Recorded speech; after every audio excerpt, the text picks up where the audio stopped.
Our topic for today's lesson is tie-dye production. Tie and dye is an old and popular tradition among the Yoruba people of the western Nigeria, and it is produced and primarily worn by these people. This was also done in the ancient city of Kano, where pits are used to dye fabrics. Tie and dye has been used generally to refer to all types of dyed fabrics. So now let's define tie and dye. Tie and dye is a method of designing a textile material in order to give it a new look or appearance that is beautiful than the way it was before. It is a resist method of using different patterns on different parts of cloth by using required materials. We have different ways of achieving our design. So now let's look at some of these ways. We have the tying method, which is the process of tying the areas to be protected from the dye solution with raffia or twine. The reason why we tie those areas is to prevent dye from getting into that area so as to create a design. We also have the folding technique.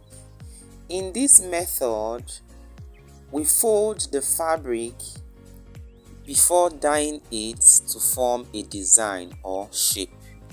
The fabric or cloth is folded many times and part of it is soaked in the dye solution. We also have the plaiting method, which is similar to the folding method. Here the fabric is plaited together. By plaiting I mean bringing it together, and thereafter dye is applied.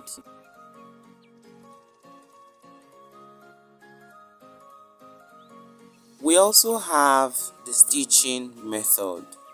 In this method, we use needle and thread to stitch the areas that are to be protected from the dye solution before the fabric is dipped into the dye solution.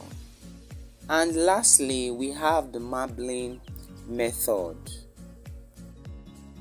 So now let's look at some of the materials and tools used in tie and dye.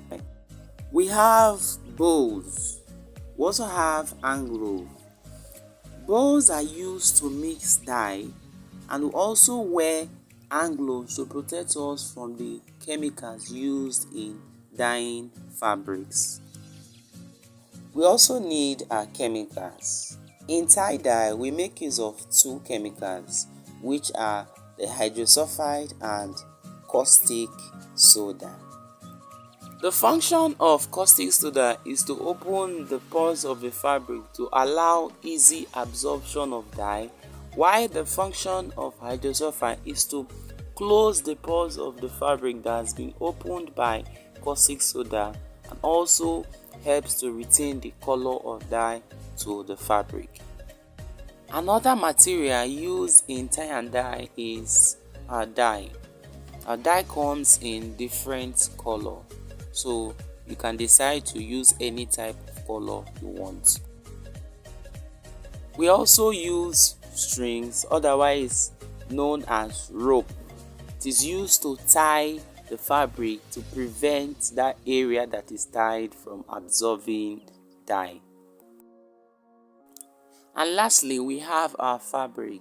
In tie and dye, the correct fabric used is cotton fabric. The reason why cotton fabric is preferable for tie and dye is because cotton fabric, they easily absorb dye solution.